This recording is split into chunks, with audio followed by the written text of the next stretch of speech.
Oh, we're live. Hello, hello, hello, everybody. Welcome back to Author Talk. And today we have Mark Aldrich.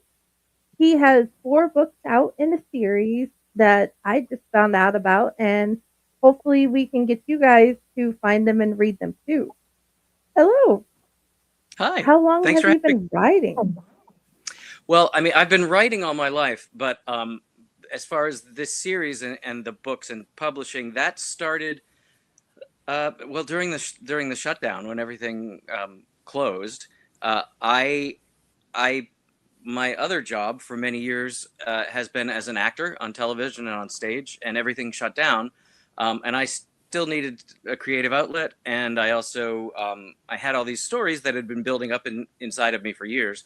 So I took the opportunity to sit down and get things out, and then I wasn't really intending for them to turn into books, but there you have it. After a while, I saw where it was going. I thought it was going to be one book, and then it was going to be three, and now it's an ongoing series. Yeah, I see that you have done what I've done with my stories, where you pulled like the main focus of your life and the story built around that. Yeah. A I'm a I've been a CNA for the majority of my life, or a um inter no, a volunteer at a nursing home, and I've pulled that in my stories. Your main Mark Curley is a stage actor, and he has a group of friends Yep. who he Yep. acts with. The Grumbles. Am I Yes. getting that You are. right? You are. Yeah. It's very very loosely modeled after some friends of mine. Um, they say write what you know, and so when I was starting out, I took that very literally.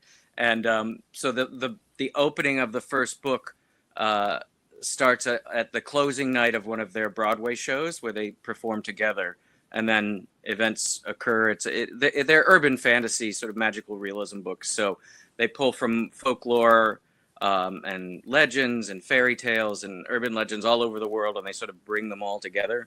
Um, but yes, I was very fortunate to be in the Broadway company of Disney's Newsies for many years, and I never identified the show as that, but all of the closing night is very reminiscent of what the closing of Newsies was like for us.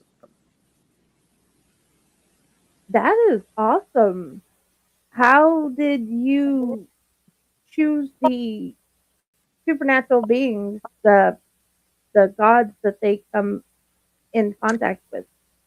Um, Well, one thing, because I've always been interested in folklore and legends and all, that entire realm.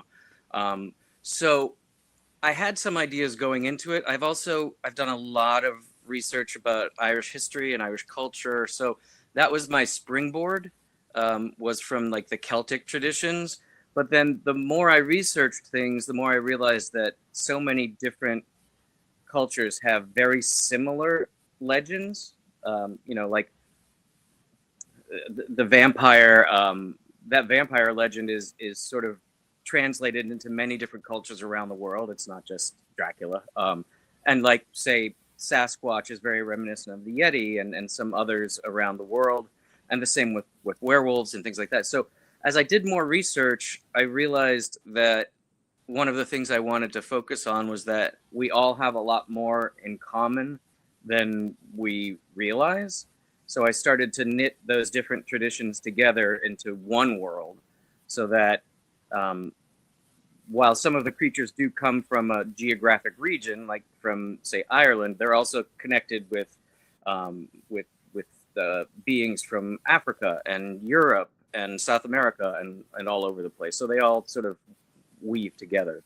But that's part of the fun for me is doing research because I love learning about other people's traditions and their beliefs and how things developed. So that was a lot of fun for me. And then I got to pick and choose. Once I did my research, I got to sort of decide which figures fit in with the stories that I wanted to tell. And it also opens up the universe. So I'm never run out of material.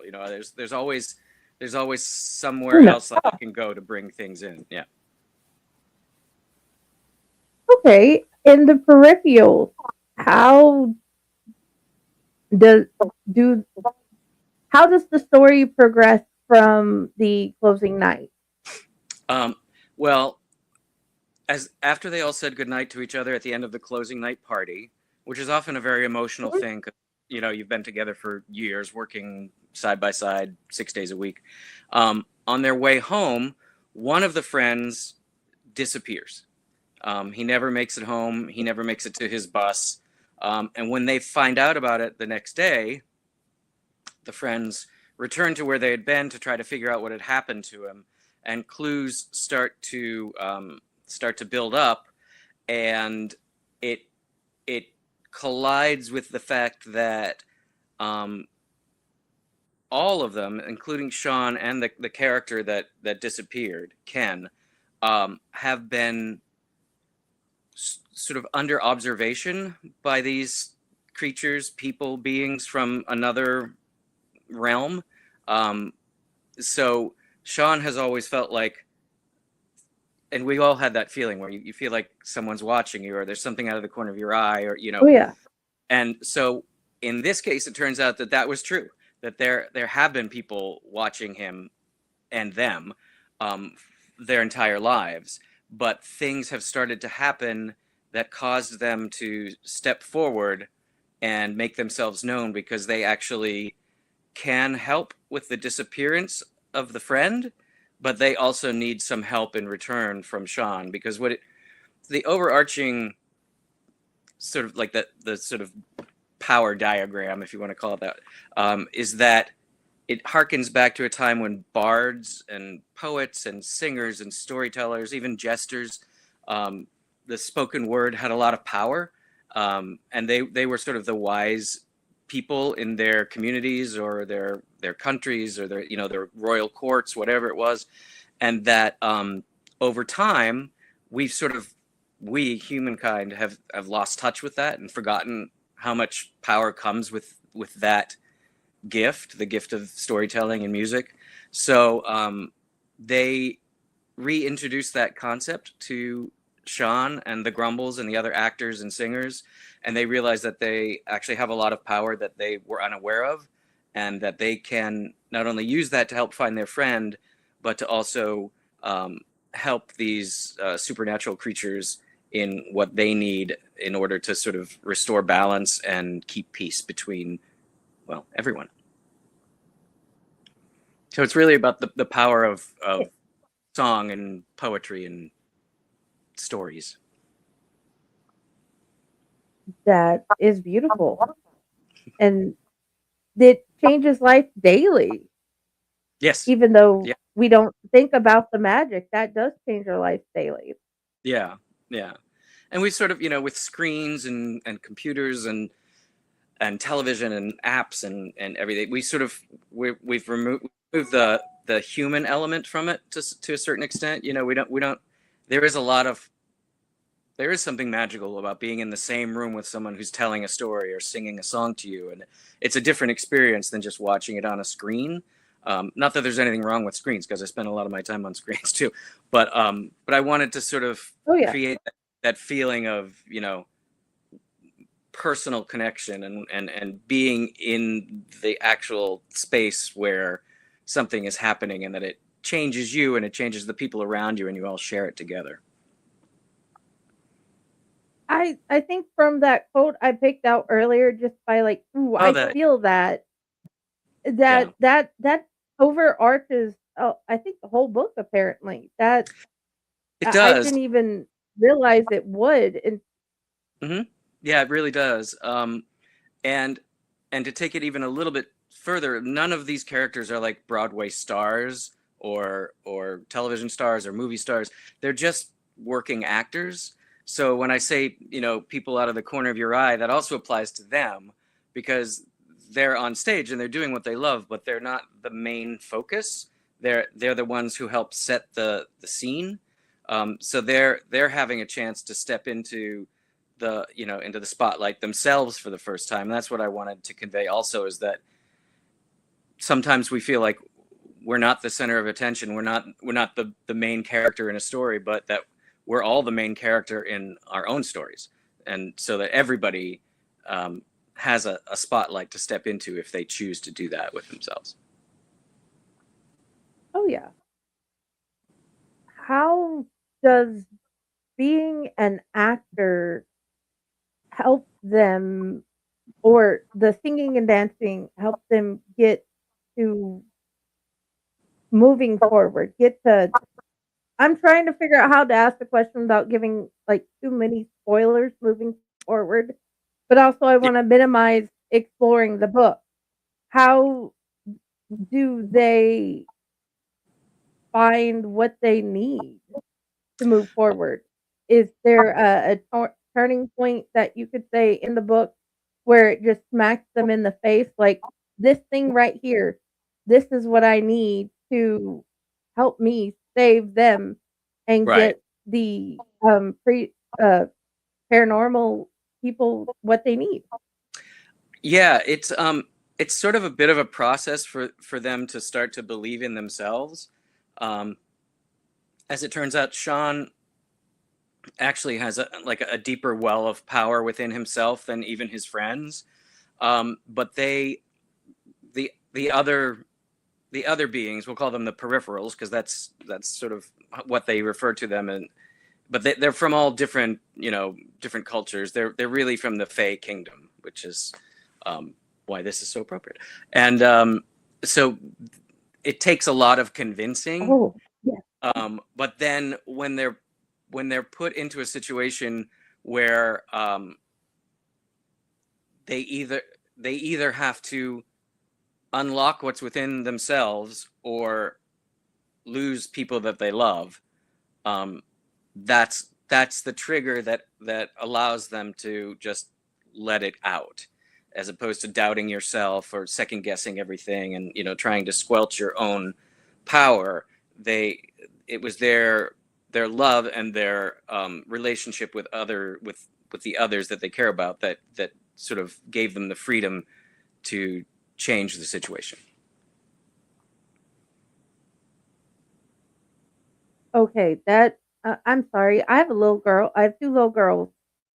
So my thought was at that point they found the way to let it go and delve into themselves and be who they need to be. I forgive the phrase, but I know where you're going. I just had the blinding, glaring song in my head with that. Yeah. Yes. It That is yes. so cool. Yes. I have a 2.5-year-old daughter as well, so I get it. That dude, I can't wait until you get to enjoy all the songs and the Yeah. creativeness. It's going to be amazing Yes, because I it know is. it has been for me. Yeah, she's already started to make her own little stories, and she's interested in Frozen. She hasn't sat through the whole thing yet, but she hears bits and pieces, and she automatically recognizes the songs when she hears them, which is a little crazy because she hasn't seen the movie yet. But she's already her imagination just sort of blows me away, um, even at 2.5 years old. So I'm with you. I'm excited to see where she goes. That is going to be epic. Yeah. So they're able to get their powers. They're able to do. Is it going to spoil the story to find out anything about the bad guys, the creatures No, or I people I don't who think so. took their Uh-huh. friend? Yeah. It's again, it sort of draws from different cultures all around the world. There are some native elements from here in the U.S. There are a lot of Celtic elements. There's some African elements. There are a few from South America, although I'm still working on pulling that out. But at least at the beginning, for the first two books, the main antagonists, sorry, are the Doulahan, which is an Irish legend of the headless horseman, essentially, and he was the inspiration for Ichabod Crane and Sleepy Hollow and all that. But it's a very deep tradition in Ireland, and and in many other cultures around the world, which I didn't know until I started researching. So that's sort of he's the main antagonist, and then there is the Wendigo, which is a Native American sort of can also sometimes be referred to as skinwalkers. I don't think that's really accurate, but it's a creature of the deep forest who hunts and consumes humans and turns them into other Wendigos. And so those are the two main antagonists from book one. And then, as it turns out, they're just part of a much larger contingent army movement, whatever you want to call it, of the Fey realm, who's decided that mankind has outlived its usefulness and wants to change the way the balance of power has been for centuries longer. And it turns out that it's a much larger conspiracy. Not really conspiracy, because once it's known, it's known. It's a much larger movement in the Fey realm. They want to change the rules. Yeah. But the Fey realm is also divided because part of it still believes in the potential of mankind, even though we don't always follow through on that. So it's dividing the Fey realm while it's targeting mankind. That was a long answer. Did that answer your question? That is epic. You answered my question. That was a wonderful answer. That was beautiful. And I am now more intrigued than I was. Oh. And I'm so happy I have it on my phone so I can read it in places while I'm bored. Okay. You've officially joined the people I keep in my pocket. So. Yay. Let's see. As they go through and they learn about their powers and they find out who has him. Uh-huh. And they start the fight. What can we what pieces can we give about the part where we get to the battle without like overly spoilery? I'm with you. I got you. Another thing that I really love and that my acting career has allowed me to do is travel. So there's an element of travel in all of the books. In book one, it begins in Midtown Manhattan, literally in what we call the Broadway box, which is where all the Broadway theaters are in Midtown Manhattan. So it starts there, but then they end up in Central Park, and there are clues that lead them from Manhattan out all the way to the very tip of Long Island to Montauk. I'm not sure if you've ever heard of Montauk. It's for those who don't know, it's a really great sort of old hippie surfer town that's like on the far end of the Hamptons. So you like pass through like this super rich area to get there. Now Montauk has started to get super rich too, but it used to be a place where, you know, sort of misfits and surfers and hippies would go to just kind of disappear. But it also has so many of its own local legends and mysteries, and Stranger Things, the TV show Stranger Things, was originally going to be called Montauk because it was based on some urban legends. There's a place called Camp Hero out on Montauk at the very end of it that used to be a military installation and got shut down years ago. Now it's a state park, so you can actually go there. But there were rumors that there were hidden bunkers under the buildings where they performed, you know, like time travel experiments and mind control experiments. And there's a whole shelf at the library probably of people who have theories about stuff like that. But I love Montauk because it's close, and when you're doing a show in New York, you only get one day off a week, and it would be one of my go-to escapes. I'd just drive out there for the night and spend it off the beach or taking a hike or out on the water. And so they end up out there on Montauk, and that's where the big climax happens. But again, it pulls from their local legends and urban legends and paranormal theories. So it sort of picks up things like that as it goes, and you just continue to gather more information about where they are and the creatures around them and the creatures who have come before and might still be there. So it's really fun. And then in book 2, a lot of the same stuff happens, but it's in the Outer Banks of North Carolina, which is totally different. But again, a place with lots of legends. Yes, And very much.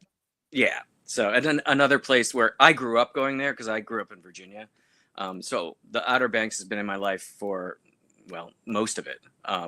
So I was really excited to do the research down there and pull in things like the Lost Colony, and the pirates that used to, be there, and all of the other paranormal legends that happen. So that's what I like to do. I like to find out about a place, or find out more about a place that I already love, and then pull from its history and sort of snake it all through my stories. And that is beautiful. Did you take the picture of the lighthouse on the cover? Which cover? Oh yes, of Red Sky. Yes, all of my covers, the base photos are all mine, and then I have a cover designer who then adds a few other specific elements to sort of flesh it out and make it interesting. But yes, the lighthouse, because I have a lighthouse on the cover of book 4, also a lighthouse that I take a picture of. So yeah, all of those, even book 1 with its Times Square photo, that was a photo I took one night after a show when I was on my way home. So yeah, they're all my stuff. I want to give a shout out to my cover designer because he's awesome. His name is Chris Sorensen. And not only is he a great cover designer, but he's also a wonderful, wonderful author who writes sort of horror and creature feature books. So if you're into that kind of thing, definitely check out his, because it's really, really good. If you want to send me the links, whenever I put this up, I can put that in the matter of the show. I will. That's great. Yeah. Okay. Yeah, he just released a really cool haunted house book, the Haunting of Stars Leap. It's. I'll send you all the stuff. It's really good stuff. Ooh, that sounds cool. I love haunted things. Yeah. Ghosts make me happy. Ghost stories. But okay, back to your amazing thing. So in book 2, obviously they do the things that they need to do, which will be epic to read, and they save their friend and they make it to out alive. In what happens with Mark Curley in the next book? Not everybody comes with him. Which book are we in now? Are we in 2? Well, I'm just saying book 2. Book 2, yes, I'm trying to give basic little teasers as we go, give enough about the book to make people want to read. Right. So in book 2. Book 2, they do the Grumbles, which is the sort of central group of actors who are really close friends. They do get split up for a variety of reasons. The thing that pulls, his name is Sean Curley, by the way, just so people know, Sean Curley. And sorry, I don't know where I get Mark from. Well, no, I don't. My name, I don't know. It's okay. Okay, that's where I get Mark from. Okay, yeah. Sorry, yeah, where Sean? Sorry, I apologize. Sean Curley. Yes. Makes it through. Sorry. Yeah. So Sean and another one of the Grumbles, Dan Trout, who is one of my favorite characters. They actually get a call that one of the Peripherals, one of the Fae, the other worldly beings, has been missing for a while, and he turns up 500 miles plus south down in North Carolina, and he has no memory and he's not speaking, which seems impossible to them because he's such a powerful being. So the two of them get into the car and drive down to try to find out what they can do to help him. And because he was found by the local authorities, and the local authorities are like, who is this guy? He doesn't have any ID. He's not speaking to us. He's basically catatonic. So they rush down to try to rescue him, essentially. and that opens the door to all sorts of things that are happening down in the Outer Banks that plug into the Lost Colony. And there's a wildlife refuge down there, which I love dearly, called Alligator River. And it's the only place anywhere that still has red wolves roaming free. It's the only place anywhere. So actually, not all of, but some of the proceeds from book 2 go to the Red Wolf Coalition to try to help continue to build up their numbers and restore them, because they're amazing creatures. And like I said, that's the only place they are. There are some in captivity, but that's the only place where they are free. So that weaves into it.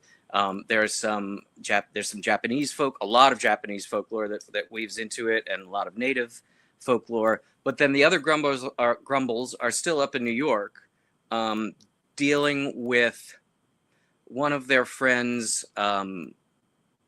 has a different reaction to finding himself with power than the rest of them, and they have to deal with that and figure out how to, essentially, if they're rescuing the otherworldly being in North Carolina from forces outside of their control, they have to recognize this friend is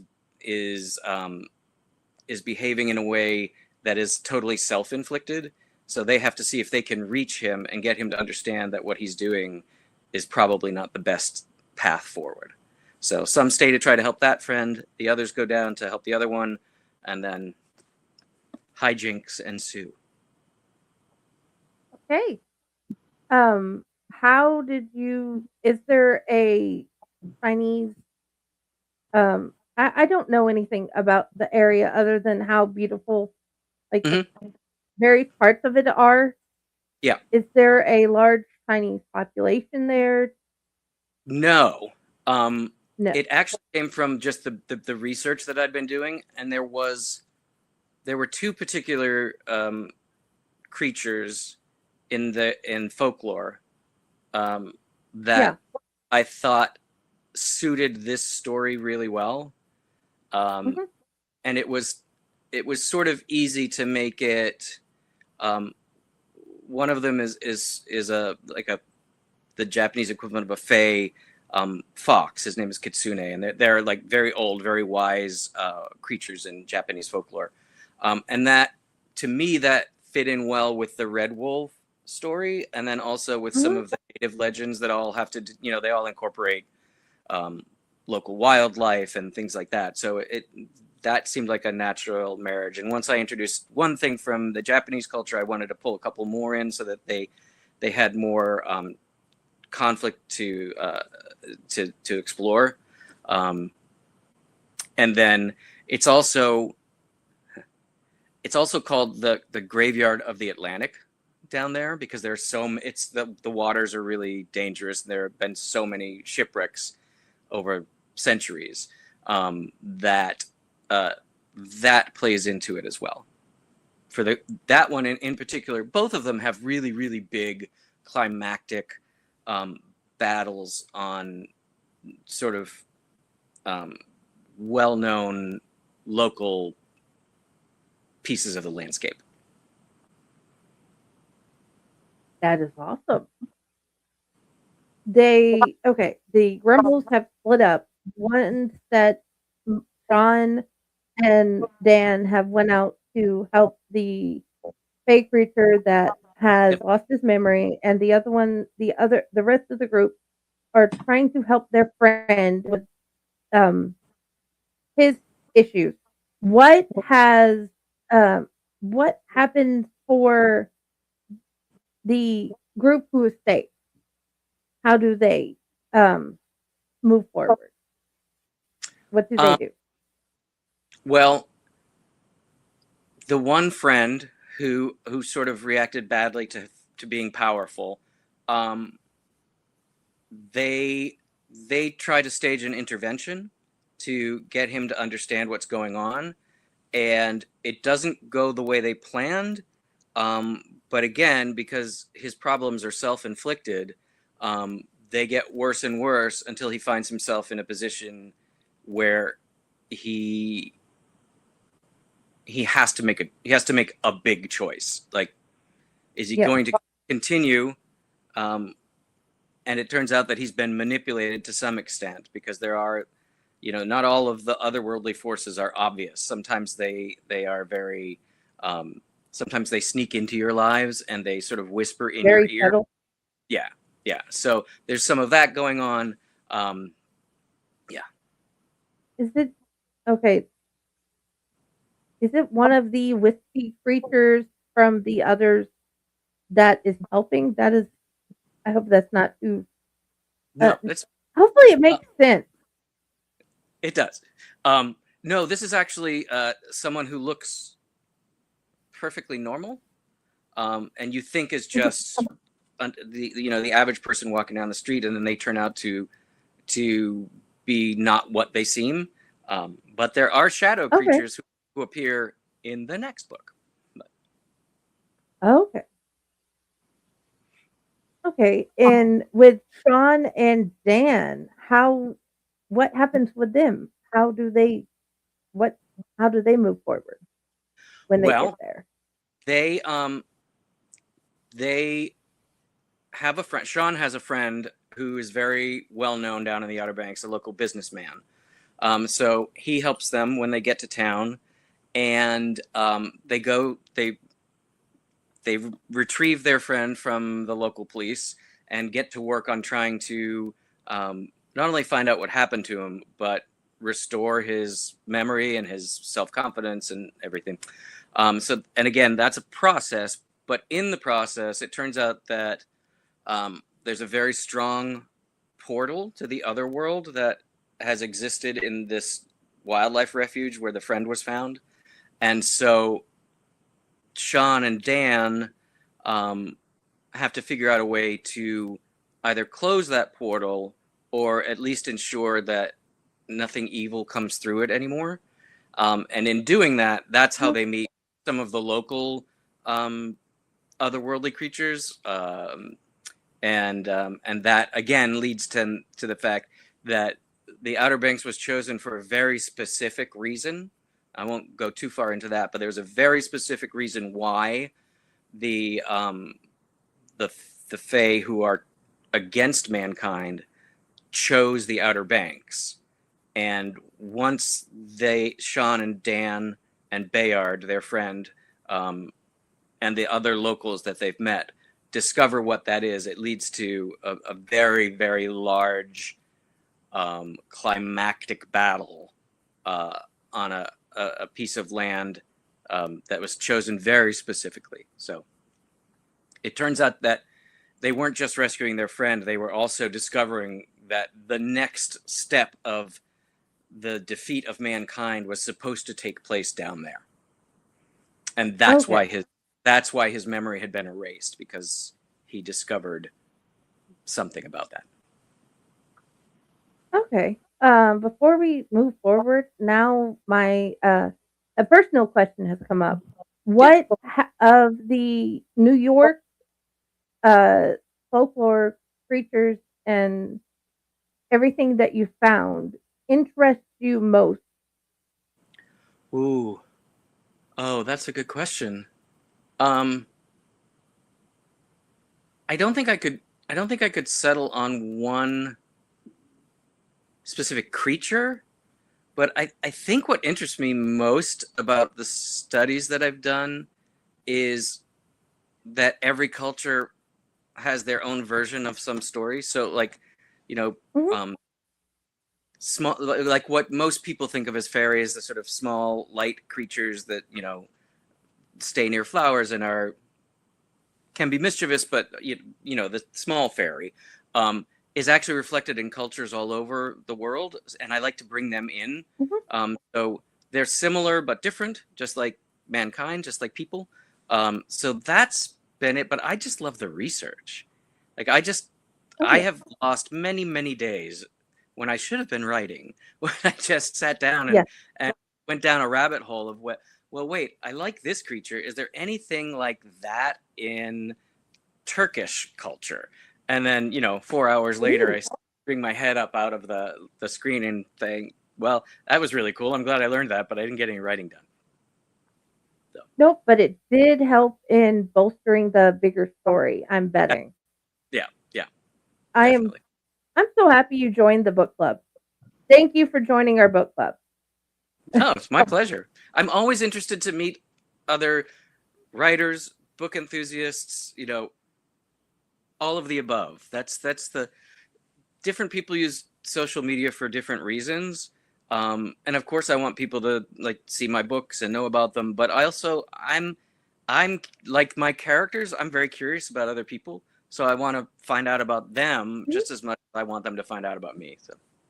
So that's why I'm glad That's the whole point of Author Talk and Unprinted Pages, to learn, because I know my technique is not your technique, but I can learn something from what you do. Right. Likewise. Yeah.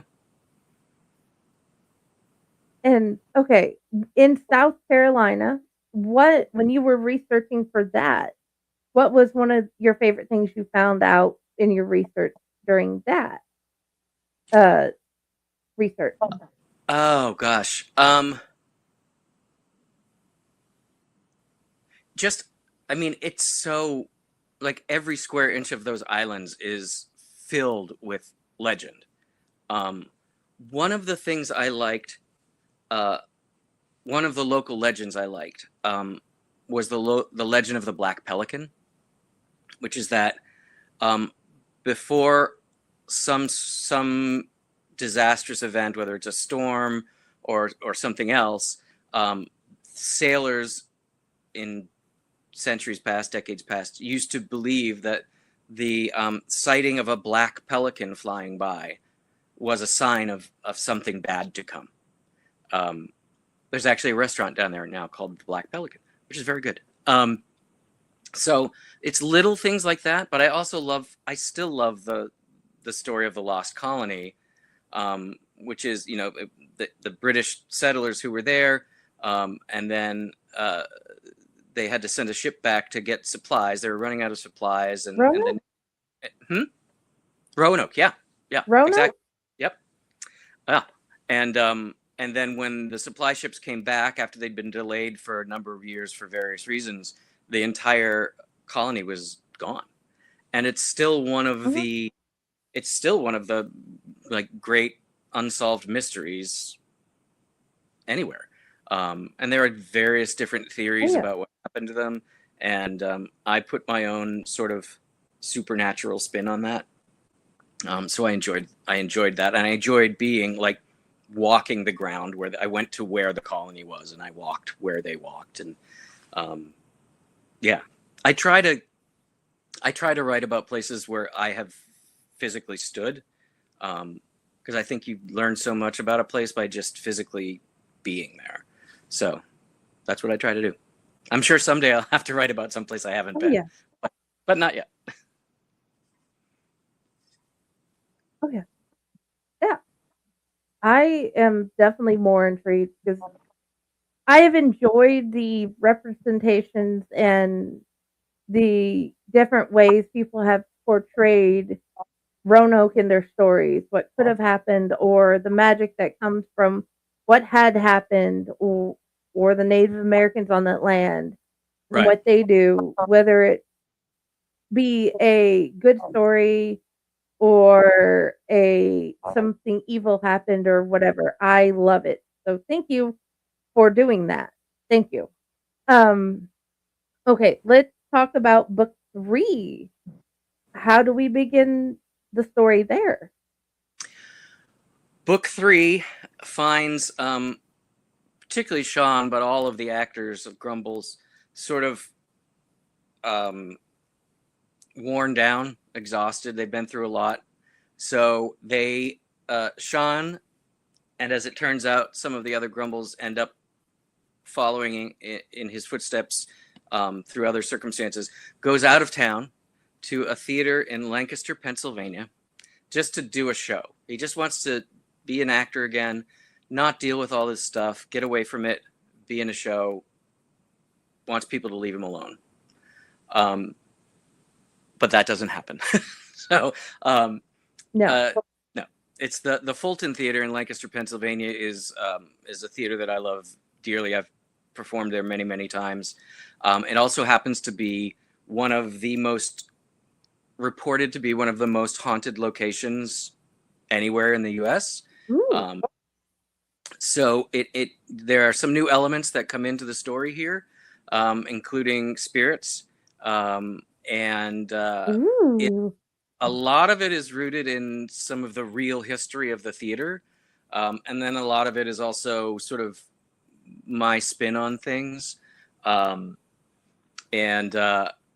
it was really fun to write. I actually finished writing that book while I was performing at that theater. Oh, cool. Yeah, it's it was the scene of a horrible massacre hundreds of years ago. A local native tribe found themselves. There was a local family who bad guys, bad people. They wanted to wipe out They wanted to wipe out the natives, the native tribes locally, and so the last few remaining survivors of one of the tribes took refuge in the building, which at the time was the town jail, figuring they would be safe there. But then the bad guys found a way in. Nobody knows if they were let in or if they bribed someone or if they just broke in and committed a massacre in the building. That building then grew up around that what was the jail, and became an opera house, and then one of those big old opulent movie theaters. And now for 50 years, maybe a little longer, has gone back to being a live performance venue. It's absolutely beautiful. If anyone's ever near Lancaster, Pennsylvania, just go see it, even if you don't see a show, because it's beautiful. But obviously, there are a lot of stories about the energy that's left in that building after that massacre, but also all of the shows and the performers that have crossed that stage, and some of them stay and some of them don't. There's the whistling man who's supposed to be there, who's just in a white suit and never says anything but shows up and whistles. And it's a really interesting space. And the town is interesting too. It's very Victorian in its architecture, so you feel like you are stepping back in time when you're there. And I just love it. So it seemed like a natural place to go. And have always been rumors of the basement where all of that bad stuff happened, that there was a portal there to another world. So I had to make use of that. So I did. Yeah. So yes, there are some other things that happen in that one that I won't give away too much about, but okay. But it's really fun, and that one probably more than any of the others, even though book one opened with a Broadway show closing, that one really takes you backstage at a theater. Like there's a lot about what the rehearsal process is like and what it's like for an actor to go out of town and be away from home for a long time. And yeah, so, and there are, it's more, cool. It's really fun. It's got some very like personal streaks to it. I like to model some characters off of certain friends of mine very loosely, but those stories make it more personal to me, and that's where the story starts to get a little bit bigger because more people start to find out what's happening. So by the end, the final scene of that one actually involves a lot more people than the others have, because some things you just can't hide. But yeah, if you like, because you mentioned if you like ghosts, you'll like this. And the whole town is supposed to be very populated with ghosts.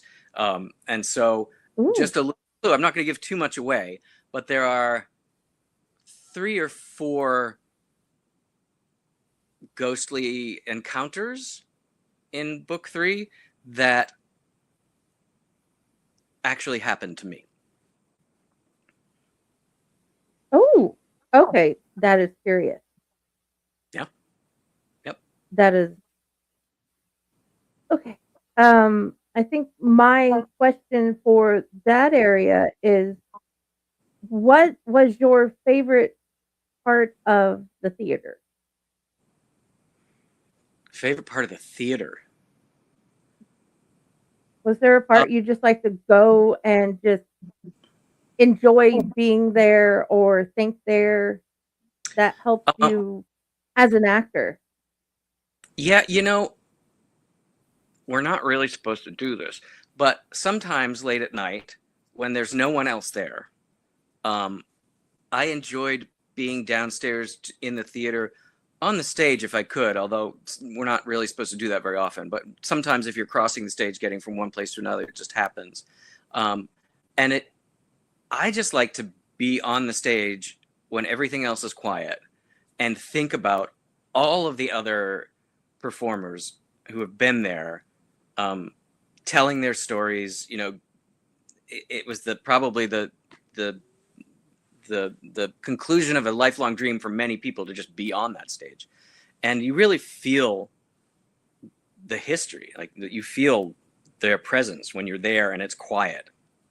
One of the traditions in the theaters at night, they put a ghost light out on the middle of the stage. um, Everything else is pitch black, but there's this one light on a stand in the middle of the stage. They call it the ghost light. Mhm. And there are different theories as to why it's called the ghost light. One, they're sort of polar opposites of each other.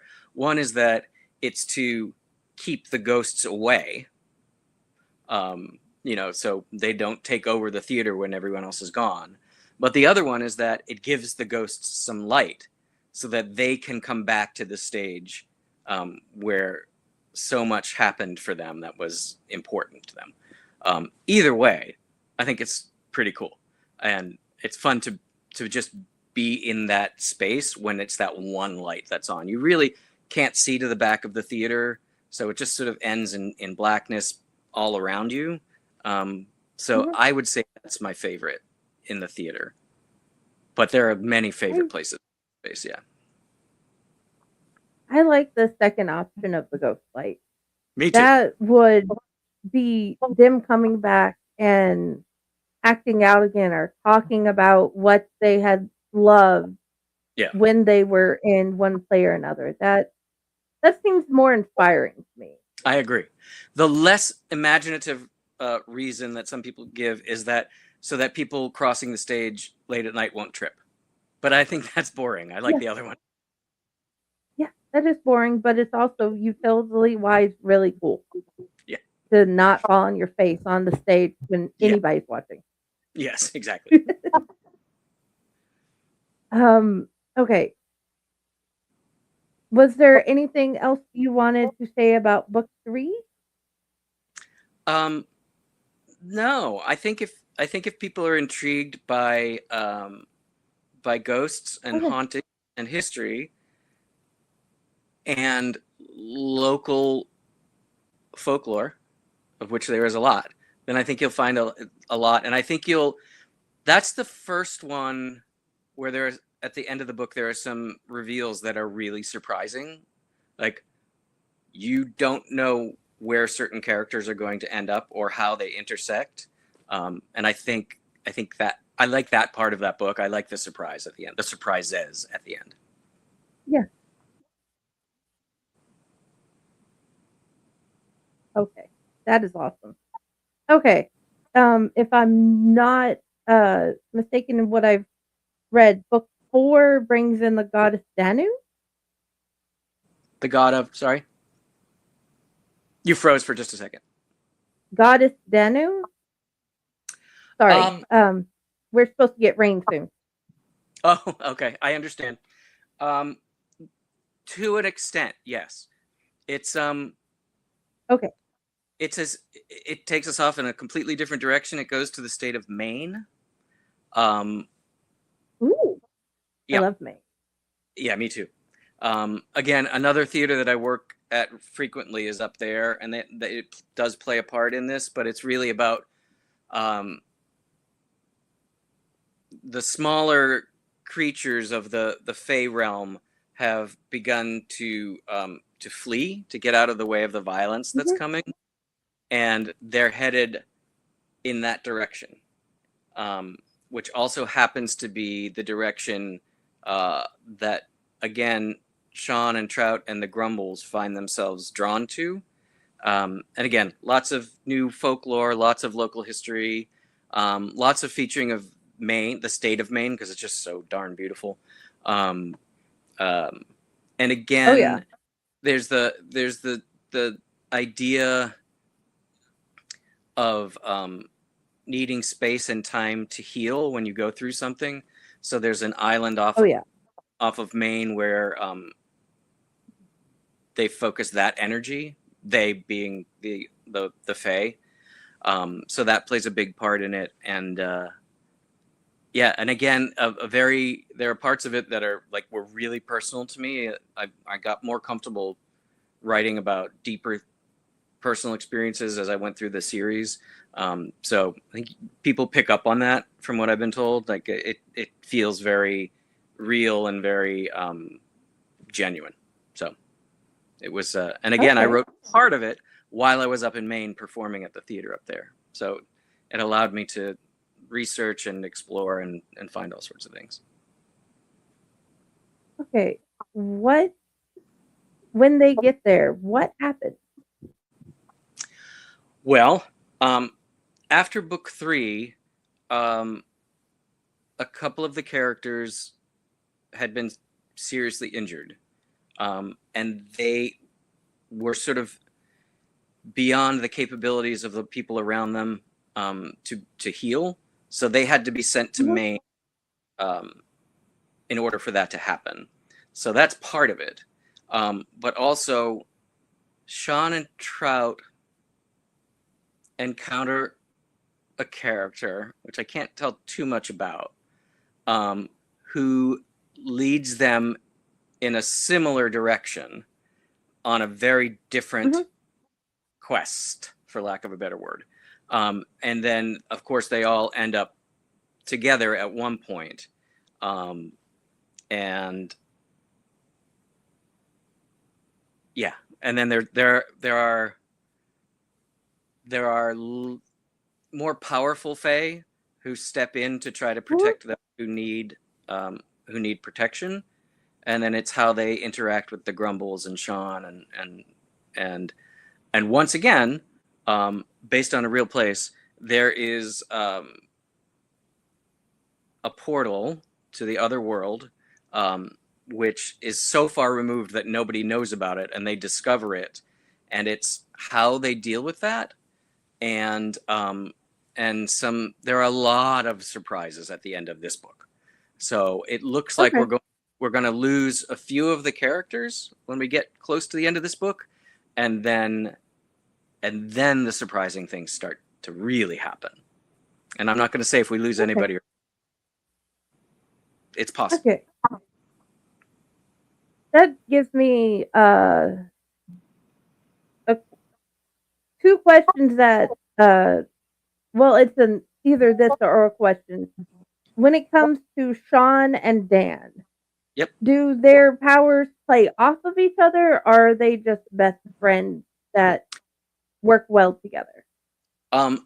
Their powers play off of each other, especially Sean is sort of the keystone to everything. Like his power is strong enough that it makes everyone else stronger.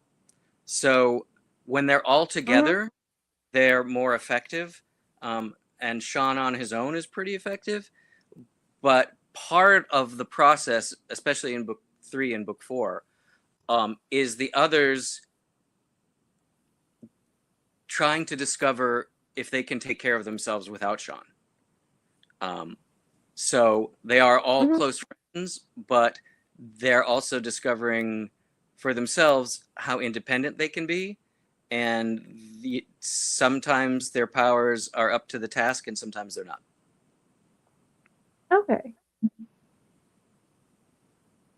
Which one of the side characters would you like to, out of all 4 books, would you like to sit down and have coffee or a meal with and just talk with them and pick their brain? What a good question. I've never been asked that question. There, there's the character that I said I couldn't talk too much about in book 4. I would love to sit down and talk to him. I'm not sure if he drinks coffee or if I'd get very many coherent answers, but I would enjoy being in his presence. There's also a character from book 3 and 4, McCloud, who has been around for a very, very long time. Mm-hmm.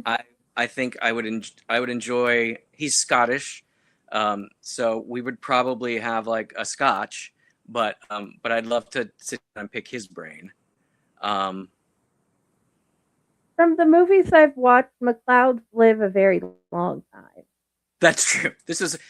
That's actually accidental.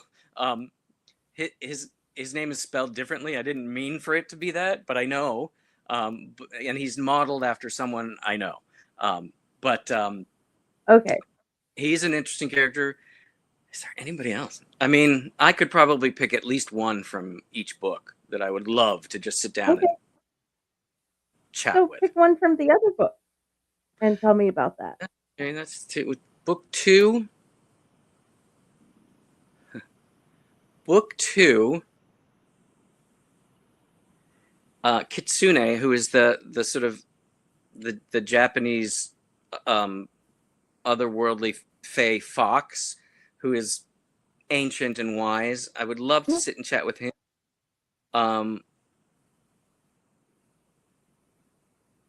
There are a few others that I would like to, but I can't really go into because it would give things away. And in book 1, oh, of course, yeah. In book 1, there's a native wise man / healer whose name is Kelfit, and I like him a lot. I would love to sit down and talk to him someday. Yeah. Okay. When you write, is there like a what technique do you use? Do you write it out with pen and paper, or does it go directly in your phone on a document or on your computer?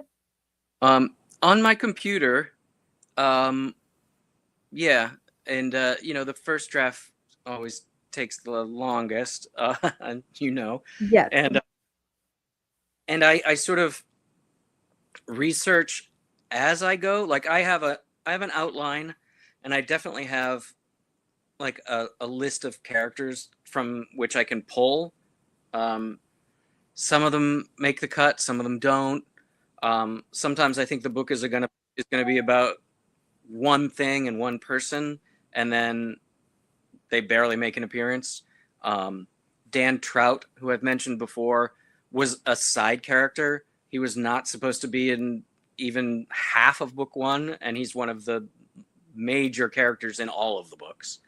A big Western Montana guy who turned into a Broadway actor. He's got a big handlebar mustache and wears a big hat and has a big personality. And I just didn't think he was going to be that big a deal. And still there, and a big fan favorite. Like people really gravitate towards him.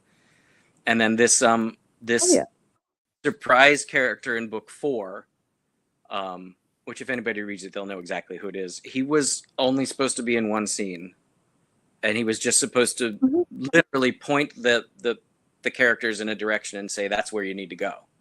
You're not going to find it here. You need to go there.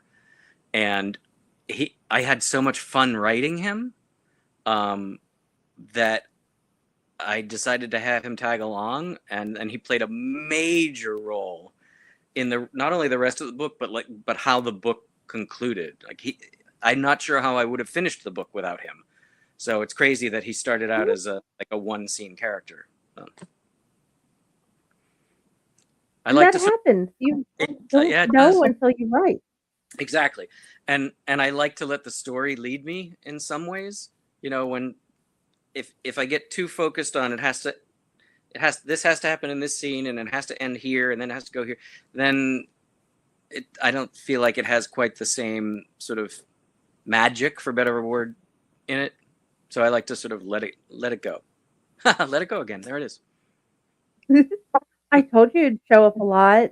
It seemed like an overarching theme as well, Yes. but I promise you it makes sense. So you're part plotter and part pants, part, Exactly.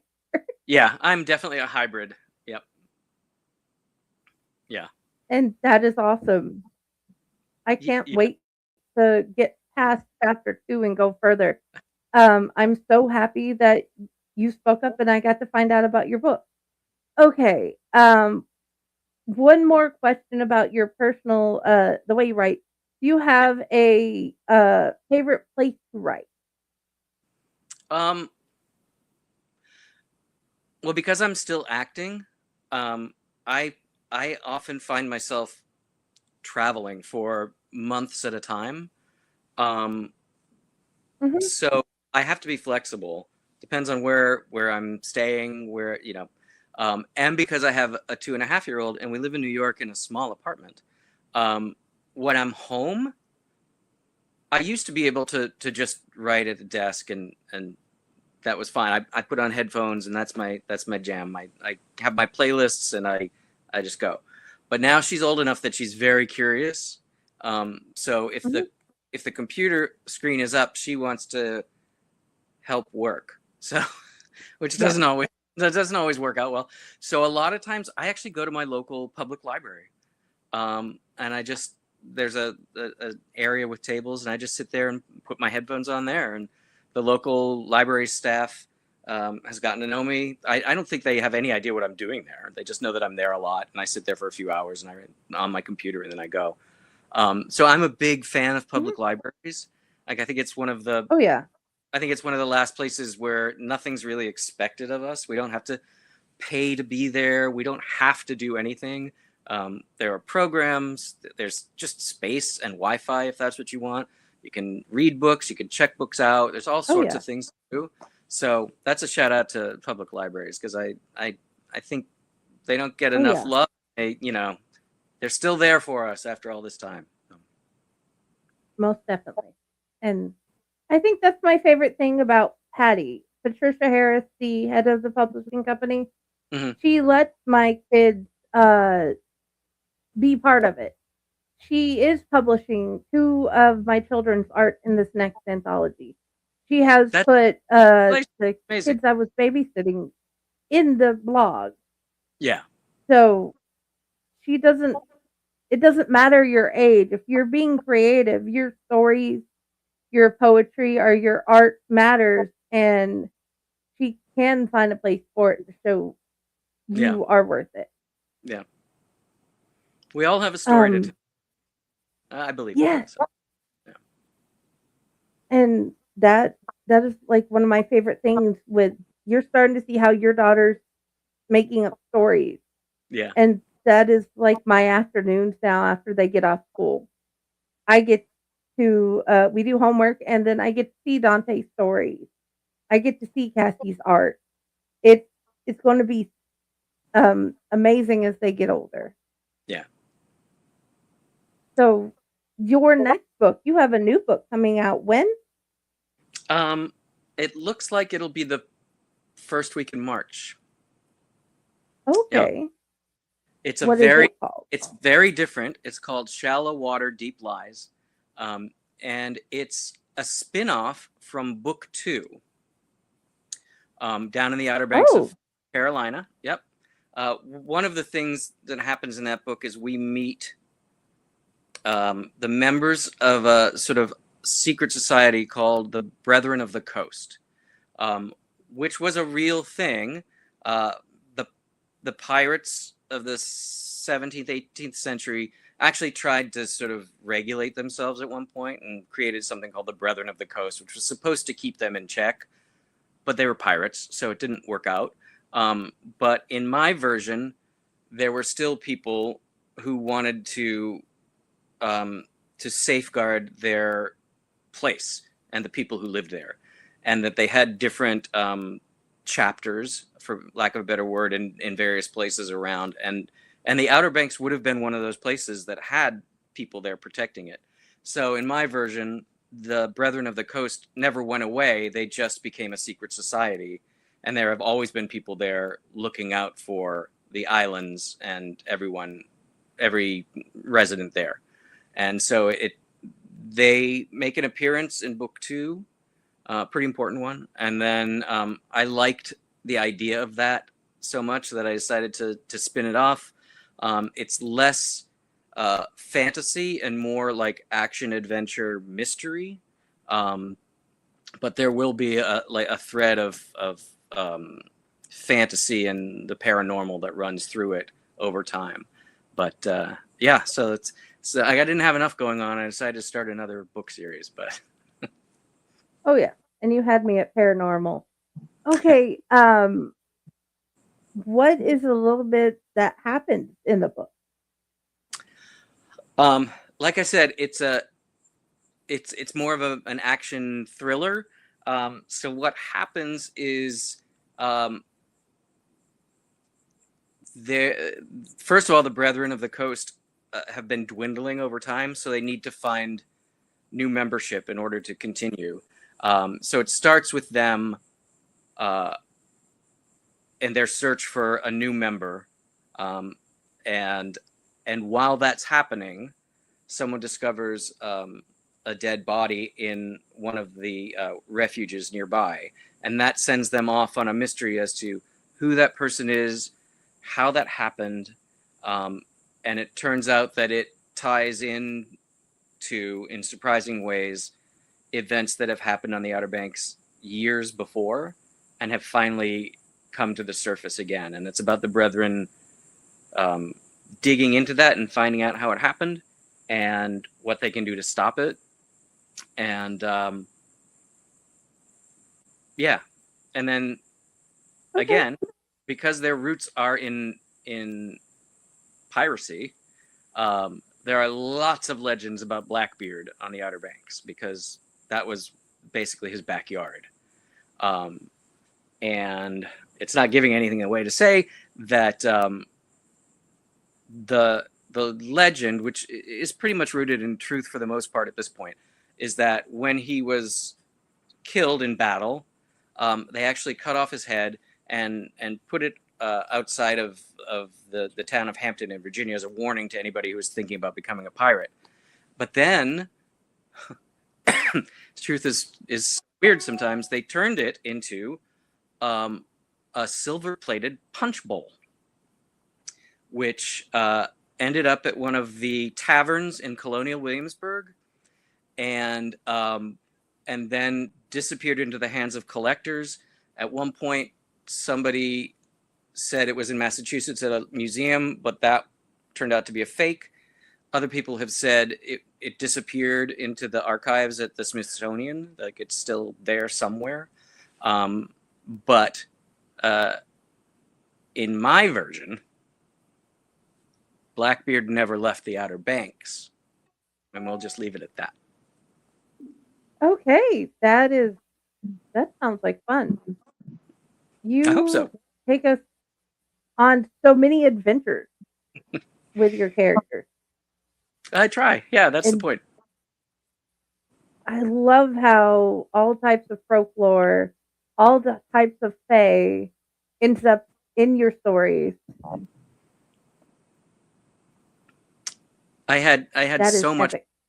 Yeah, I had so much fun with them. So, and I still do. I can't wait. I've already started writing book 5 in the first series, so that's going to be sort of on a larger epic scale. All of the places we've been before will play a part in book 5. Okay, that sounds awesome. Yeah. What is your favorite writing beverage or snack? Well, since I usually write when I'm home, when I'm at the library, I usually can just drink water. And I don't really eat there. I don't eat a lot when I'm writing. Um, but yeah, water or coffee. those are those are the two. Ooh, Yeah. what is your favorite type of coffee? Um, I was born in New England. I grew up in Virginia, but I was born in New England. So I'm a Dunkin' guy. Because in New Okay. England, Dunkin' is basically this shy of religion. Um, uh, Mhm. Even before it became a national thing, that was when you went over to visit relatives in New England, you brought Dunkin'. That's what you brought. You brought Dunkin' Donuts. You literally brought the donuts and coffee. So I grew up with it. It's what I know. I'm not fancy. Oh, I can't find a reason to say anything bad about Dunkin'. Went by Dunkin' here the other day and realized I didn't have enough money to stop, and I was a very sad panda. Yes, I would be too. Okay. Is there anything else you want to tell about your world? Or your world? Well, it's all one world. It It just is. spreads over so much. Yeah, yeah. It's all one world. Even the spin-off series is really still rooted in the same world. So yeah, I guess the one thing I would want to say is that not the whole, but one of the one of the themes that I like to emphasize is that there's space for everyone in the world, and that we all have something to contribute.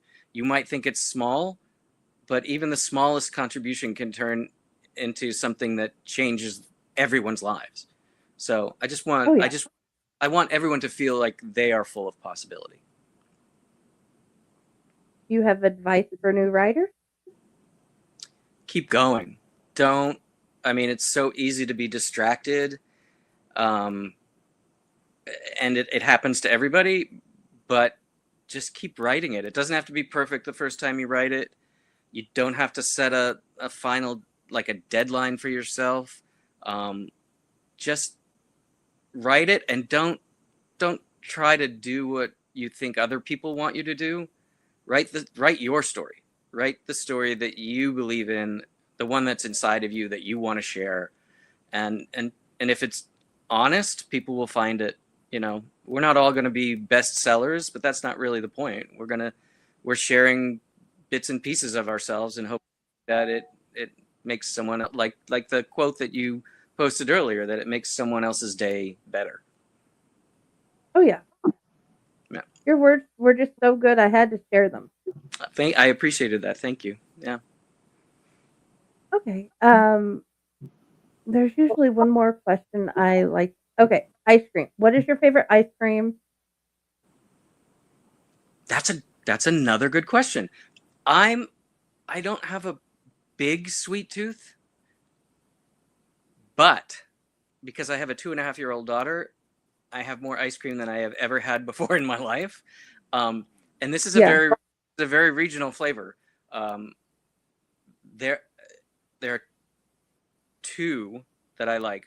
I love anything maple flavored. So maple ice Mhm. cream, especially from Red's Dairy Freeze in Portland, Maine, is Ooh. fantastic. Um, and then there is left field ice cream further north in Maine. Mainers love their ice cream, by the way, which is funny because it's such a Mhm. cold state, but they love it. They have a blueberry ice cream that I have a hard time driving past and not stopping to get. It's that good. So I'm going to go with blueberry and maple. That is awesome. Okay. Um, I guess from here we should probably say goodnight to everybody. And if you'll get me those links, I will make sure I get everything in the matter of up and above. Okay. So, okay. Or was there something else you'd like to tell the your readers, new and old, or soon to be authors? Well, first, I'd like to thank you for talking to me today. I Okay. had a great time. So thank you for having me on, first and foremost. Thank Um, you for thinking of me. and second, just support authors. Keep reading books. It's feels sometimes like it's a dying art, but it's not. Books will always be here. So keep reading, and when you read something you like, let the author know, because it will. I guarantee you, it will make their day. Doesn't matter, if it's Stephen King or the kid in 5th grade who's just learning how to share his stories. It will mean something to them. So, Oh yeah. when something you like, let them know, and keep reading books. Oh yeah. And good night, everybody. I hope you have a great evening.